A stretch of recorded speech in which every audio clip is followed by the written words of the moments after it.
ఇక హైదరాబాద్ క్రికెట్ అసోసియేషన్లో అవినీతి ఆరోపణలు, నిధుల మళ్లింపులపై సిఐడి విచారణ మొదలుపెట్టింది. అసోసియేషన్లో నెలకొన్న అవినీతిపై పెద్ద ఎత్తున ఫిర్యాదులు వెల్లువెత్తడంతో సిఐడి రంగం హెచ్సిఏతో కుదిరిన ఒప్పందంలో భాగంగా 69 కోట్ల నిధుల చెల్లింపులపై తీవ్ర ఆరోపణలు వెల్లువెత్తుతున్నాయి.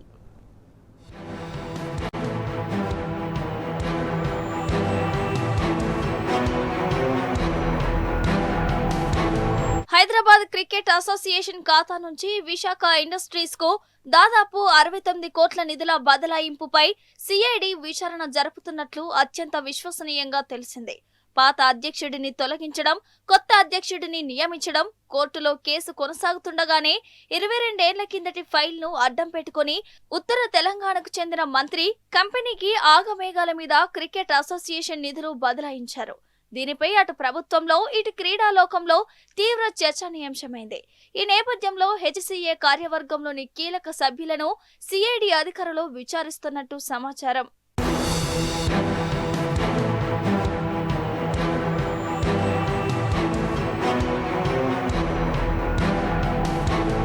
నూతన అధ్యక్షుడు, సీఈఓ, జాయింట్ సెక్రటరీతో పాటు మరో 2 కీలక అధికారులను సిఐడి అధికారులు విచారించినట్టు తెలిసిందే. అలాగే ఫైళ్లను అధ్యక్షుడిని తొలగించి కొత్త అధ్యక్షుడిని నియమించిన వెంటనే నిధుల బదలాయింపునకు పాల్పడటం వెనుక ఉద్దేశం ఏమిటి అని అధికారులు ఆరా తీస్తున్నట్టు తెలుస్తోంది. 69 కోట్లు అప్పడంగా విశాఖ కంపెనీకి అప్పగించడాన్ని ఇప్పటికే తెలంగాణ జిల్లాల క్రికెట్ సంఘం అధ్యక్షుడు అల్లింపురం వెంకటేశ్వరరెడ్డి తప్పుబట్టారు.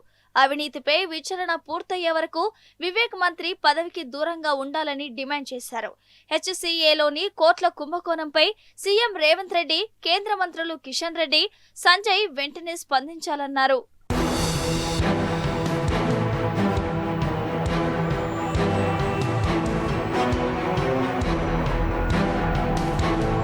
అక్రమంగా బదిలీ చేసిన నిధులను వెంటనే వెనక్కి తీసుకురావాలని హెచ్సిఏ అనుబంధ క్రికెట్ క్లబ్బులు పట్టుబట్టాయి.